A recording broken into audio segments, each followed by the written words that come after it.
Have you ever wondered what your Wuthering Waves waifu says about you?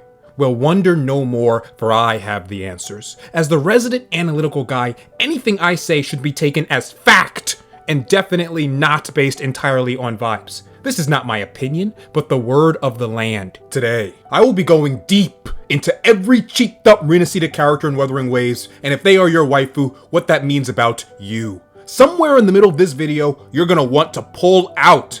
I urge you to last a little longer. It'll make the ending that much better. Let's get started. But first, a word from today's sponsor, Loot Bar. Loot Bar's Lunite packs are 18% cheaper than the official prices. And if you're a new user, you also get an additional 10% off coupon. That's a whopping 28% discount in savings. It is the most affordable and safest Lunite trading platform on the market. For example, this Lunite pack costs $100 on the official store, but on Loot Bar, it's only $83. If you're planning on buying multiple packs, it's just better savings. Click the link in the description to get that 10% off coupon automatically as a new user. They're also loved by a ton of users. Loot Bar has a 4.9 rating on Trustpilot with tens of thousands of reviews, which honestly speaks for itself. So if you're looking for the most affordable Lunites, better call Loot Bar to save yourself some money. Phoebe, these players are aggressively wholesome.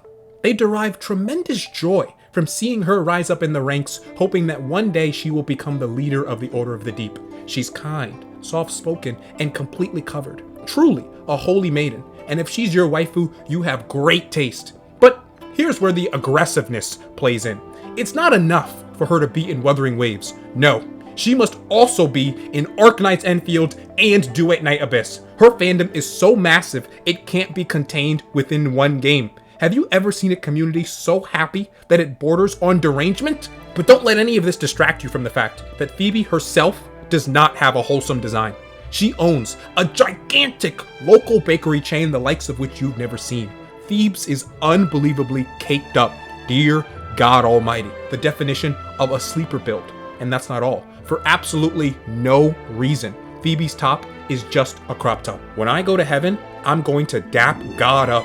I had no idea church girls were this bad. If Phoebe is your waifu, you are based beyond belief. Chakona players are crazy. This character was built to support Cardathea, but some of them don't care. When she released, main DPS Chakona was the hottest thing since sliced bread. Despite being a hybrid, they discovered she actually does a lot of damage if you skip her ultimate in her rotation. Not only that, she's got a sleeper build. Chakona's not that popular, but for those who love her, your love is well placed. She's stacked. Small lots of players. Jesus Christ. What is up with your obsession with her height? Will this meme never die? It's unrelenting. These people are unbelievably down bad for this woman. They endlessly spam Desua, Desua, Desua at the end of their sentences. If I hear it one more time, I'm going to lose my mind. For those who don't speak Japanese, it translates to, I'm a weeb. Even if Kuro released another brand new, super hot glacial character, these guys wouldn't bat an eye. They love everything about her. Her poise, her animations, her cheeks, her height. Luckily for them, Carlotta does have the greatest design in the game, and some of the most lewd animations. Goodness gracious, this is unbelievably erotic. Somehow, she strikes the perfect balance between slightly lewd, yet maintains total elegance. Holy crap, I'm starting to become down bad too. Maybe Carlotta mains are onto something. Desua? If you asked a Carlotta main, why do you think Kuro hasn't released another glacial character in the past year? What do you think they'd say? The answer is simple. Perfection can't be surpassed. Why even try? Not to mention, she's one of the only 7 characters that have double cutscenes in her liberation, which solidifies her as a top tier waifu. She's officially a part of the Royal 7. Good choice, Carlotta players. Rosia. Zani, if you play this character, you have a love-hate relationship with her. You hate her because she was the first experimental negative status main DPS character who was a shell of herself without Phoebe. As a negative status early adopter, you were abused and stomped on by Kuro because Zani did not feel good to play without Phoebe. And I'm not just talking about her damage. Her kit was dysfunctional without Phoebe. You were absolutely furious. And yet, you still love her. Zani was one of the first characters in rinascita that didn't want to hop in bed with the rover for breathing.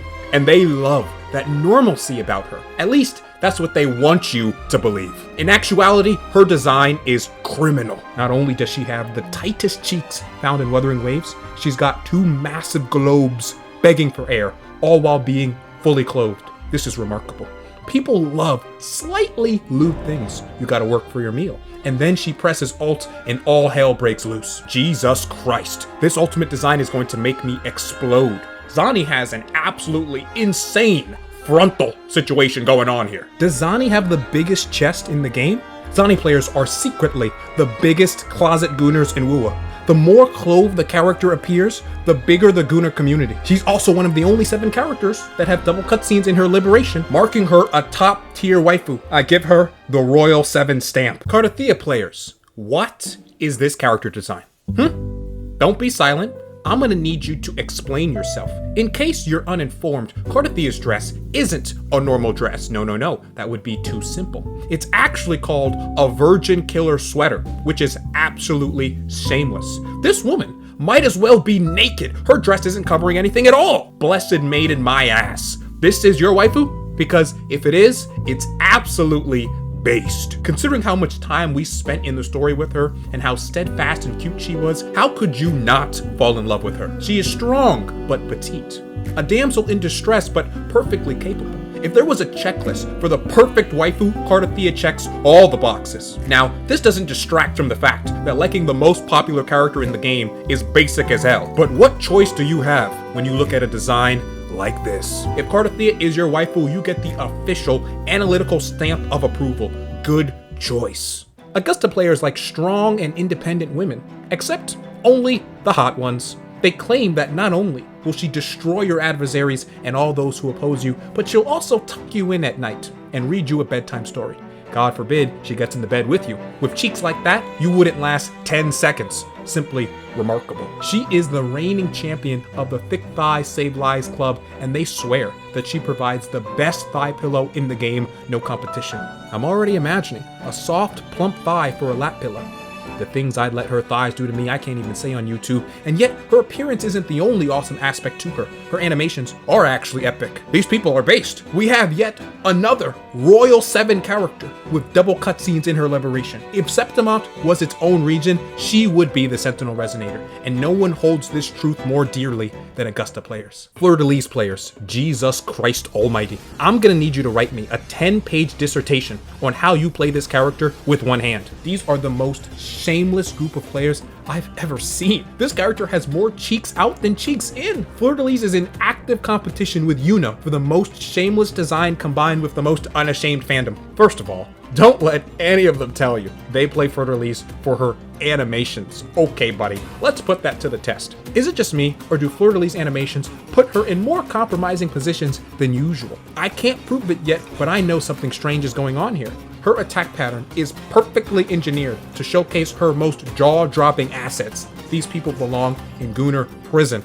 In their defense, however, this character's animations are absolute cinema. No character before her had effects as cool as this. A massive chest with massive cheeks with a massive kit. Fleur-de-Lis is a top-tier waifu, unmatched in gameplay and style. She's also one of the only 7 characters that have double cutscenes in her liberation, solidifying her as a top-tier waifu, part of the Royal 7. And then there's Kuro's most egregious character of all. They know I know you know what I'm going to say about Yuno players. Dear God. Yuno players are the most horny people in the community. And can you blame them? Sometimes, when Yuno walks across my screen, I bark like a dog. I feel like they should put a censor bar over her entire outfit. She's completed the holy trinity. She's got the midriff, the underboob, and the grippers. She's 3 for 3, a perfect score. It doesn't get any better than this. But don't let this distract you from the fact that feet lovers are sick in the mind, deranged people. You know how I know this? Because we are one. They are me and I am them.